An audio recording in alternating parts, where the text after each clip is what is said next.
Hey guys, I hope all is well. Thank you for joining me for this Truth Talk episode. In today's episode, we're going to be talking about the dark truth about soccer. But before we begin, I just wanted to remind you guys to subscribe to my second channel, Truth Network, so you don't miss any new content. Thank you all. Now let's get right into it. Soccer is the most popular sport in the world, with over 3.5 billion fans spread across the globe. You can see exactly why. The world's population as of September 2023 is 7.8 billion, so that means that almost half of the entire world is a fan of soccer. Recently, the World Cup achieved a live viewership of 1.5 billion viewers, which is over 1 billion viewers more than the Super Bowl. This should let you know just how influential soccer truly is. The sport is so big that those who play really well become worldwide superstars just like Hollywood celebrities. While the world seems to love soccer, I wonder if they know about its dark hidden history. By the end of this video, you will see just why the sport is so big, with so many fans around the world. Like I've said many times in the past, anything that reaches this many people and influences this many people is always being controlled by the Freemasons. This is exactly what's happening with soccer, but it's far worse than you can even imagine. If you've seen any of the other sports-related videos I have made, then it might not come as a surprise to you that both basketball and American football were created by Freemasons.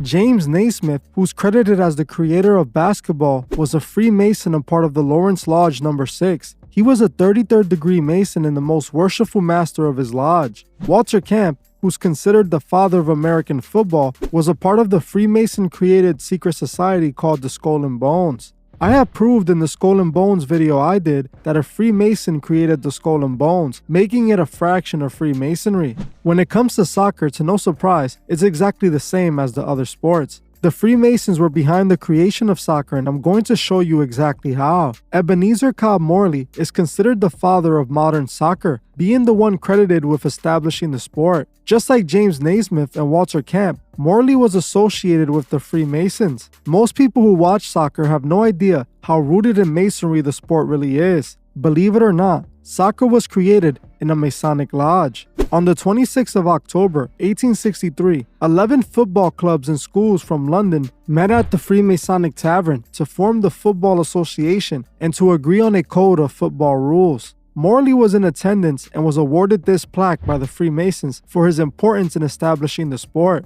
The plaque said, "The Football Association was formed on the proposal of Morley at the Freemasons Tavern, which stood on this site. The modern game of football was born on this day, 1863, 26 October. 6 meetings were held at the pub to decide on the rules and its structure." We know how symbolic the 6 is to the Freemasons. This alone already proves that soccer was not only created by the Masonic order, but it was also created inside a Masonic lodge. The Freemasons have been behind the sport the entire time.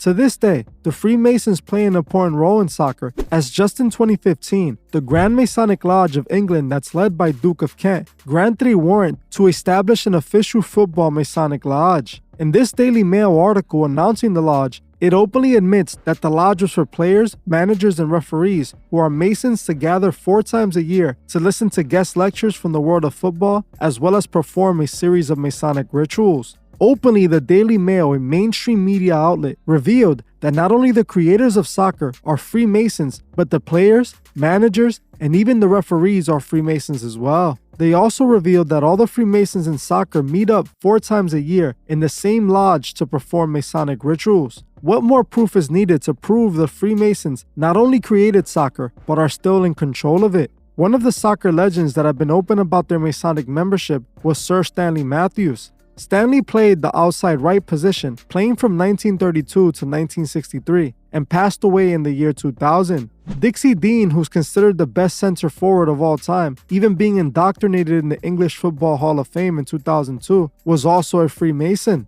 Dean was initiated into Randall Home Lodge No. 3261 on February 18, 1931. Nat Lofthouse was another Freemason who played as a forward, and these are just some of the legends. It's still going on with the players to this day. What's interesting is that even the Manchester City Club wears blue in honor of the Freemasons. The story goes back to the 1800s. The Manchester Football Club ran into financial problems and were bailed out of them by a Freemason that went by the name of Joshua Parlby. All he asked in return was for the team to wear all blue to represent the Blue Lodge. The team is owned by the Masons, just like the rest of the teams in the league. we can find so many photos of soccer players showing Masonic symbolism. A supporter of this channel, Snotty Z, actually sent me these pictures over on my Discord and inspired me to look into soccer deeper. So for those that wanted to see this video, you should go over to the Discord server and thank Snotty. In this photo, we can find so many famous soccer players proving they took the Masonic oath. We can see them doing the one-eye symbolism over and over again, putting the Masonic 666 hand gesture over one of their eyes.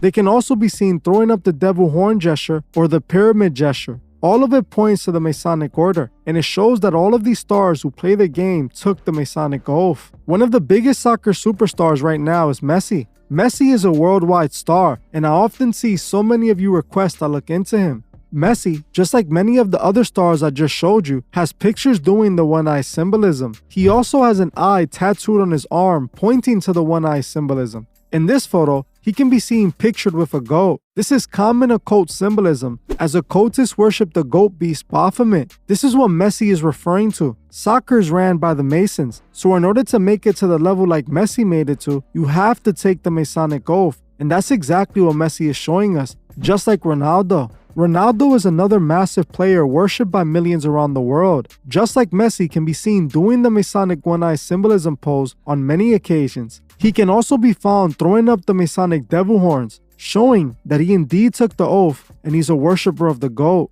Another soccer star is Ronaldo. Just like the rest, he can be seen throwing up the Masonic pyramid, pointing to the Masonic order. Unsurprisingly, he signed to Jay-Z, the most successful Masonic puppet in the industry. You already know that everyone signed to Jay took the same Masonic oath as him. Wayne Rooney, a former player turned manager, also can be seen throwing up the Masonic pyramid. This imagery is all over the sport. All of the biggest stars took the oath, and this is obvious. Soccer was made by the Freemasons. They have a soccer Masonic lodge where soccer members come together 4 times a year to do Masonic rituals. This speaks volumes. Even with all this proof presented in this video, some people will try to deny the truth to themselves. This is because they love the sport and the players, and they rather lie to themselves than accept the truth. All professional sports are controlled by the Freemasons. They use sports as a method of control. Most everyday people are enslaved into the system. They work for the elite, they eat the food the elite make, and watch the entertainment they create to control them. Then they go to sleep and repeat it over and over again. The elite created these sports to distract the masses and give them something to buy into, something to believe in while they're stuck on that slave cycle. So many people are obsessed with sports and they worship the players more than they worship God. The Masons created this game to keep the masses entertained and distracted. Also, they don't realize what's going on and how they're being manipulated. The Freemasons know the power of the sport. They came up with the rules inside of a Masonic lodge over 6 meetings. You know they performed rituals in each one of those meetings to bring this sport together. Is it really surprising that a sport that was made by the Masons inside of a lodge has billions of viewers around the world? This is what the sport is for, to keep us distracted and entertained, not caring about the great injustice being done right in front of us. No one cares if the world is falling apart, as long as they get to see their favorite professional team playing. The Masons knew exactly what they were doing when they created this sport. I don't understand how some people see all of this evidence and still deny the truth to themselves. The occult and Masonry are behind every professional sport right now: basketball, football, and soccer. And I know it's the same with baseball because I already looked into it. My father is the biggest baseball fan I know. He watches every game and he loves the Boston Red Sox. Even though I was never truly a fan of baseball, I grew up going to baseball games and playing baseball for the local team because my dad loved it. I saw just how manipulated my dad was by the game. He was overly invested in something created to distract him. I think a full video on baseball is needed. If you guys want to see that, comment baseball below. After watching this video, it should be clear to you guys that this sport was created by the Masons. They're using everything to manipulate the world and keep them distracted so they never see the truth. This is how they keep the world from waking up, giving them distractions and false sense of purpose with these sports. All of the biggest players that the masses love sold their souls and took the oath in order to make it in the league. I'm not saying the Masons made the players better, but the players taking the oath allowed them to be recruited by these professional clubs and rise into superstardom. These players have the world worshiping them. By worshiping them, they're worshiping the Masonic order. At the end of the day, This is what it's all about. Eventually, we all have to come to a decision if we are still going to allow the Masons to use entertainment to control us, or are we going to free our minds? I made my choice long ago and chose my freedom and the truth over the distractions put in place to control us. Well, that's it for this video. Thank you all for watching, and I'll see you guys in the next one.